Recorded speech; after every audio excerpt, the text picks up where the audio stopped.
দর্শক, আপনারা কিন্তু দেখছেন যে এখানে আহ, অসংখ্য মানুষ রাস্তার পাশে দাঁড়িয়ে আছেন। আইন শৃঙ্খলা বাহিনীর কঠোর নিরাপত্তায় মূলত বেগম জিয়ার আহ, মরদেহটি মূলত গাড়িতে নিয়ে আসা হচ্ছে।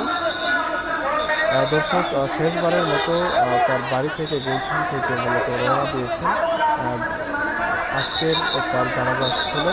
আর সেখানেই রাস্তায় আপনারা দেখছেন যে সেনাবাহিনী, বিজিবি সহ আইন শৃঙ্খলা বাহিনীর কড়া নিরাপত্তা আহ, এবং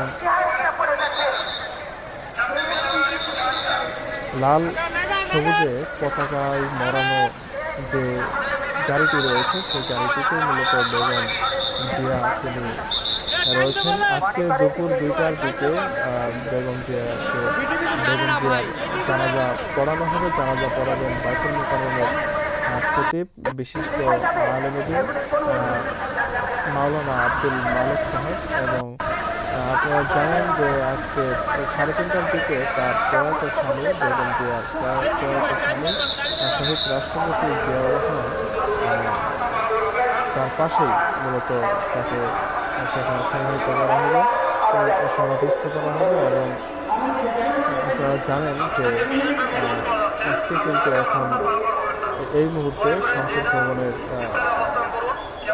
দিকে মূলত বেগম জিয়ার সেই গাড়িটি আমরা দেখতে পাচ্ছি।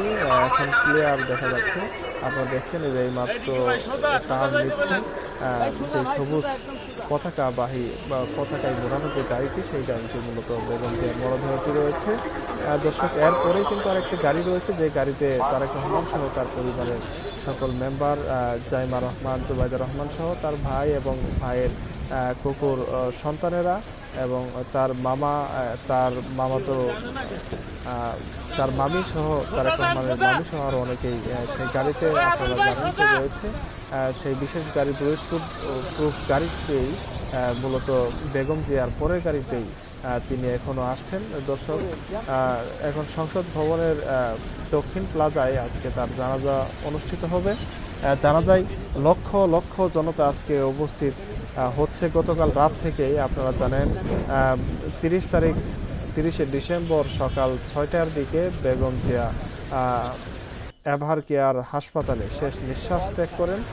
80 বছর বয়সে তিনি তার শেষ নিঃশ্বাস ত্যাগ করেন। এবং বাংলাদেশের আপসহীন নেত্রী, বিএনপি চেয়ারপারসন, 3বারের সাবেক প্রধানমন্ত্রী, তিনি আজকে রাষ্ট্রীয় মর্যাদায় সমাহিত হবেন।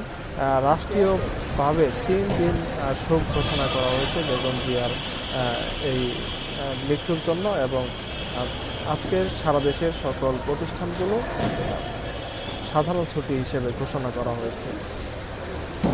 আর দর্শক, আপনারা দেখছেন যে আমরা কিন্তু প্রায় এখন চলে এসেছি। আমরা একটু পরেই দেখা যাবে আসলে গাড়িটি, আমরা গাড়িটি দেখানোর চেষ্টা করছি।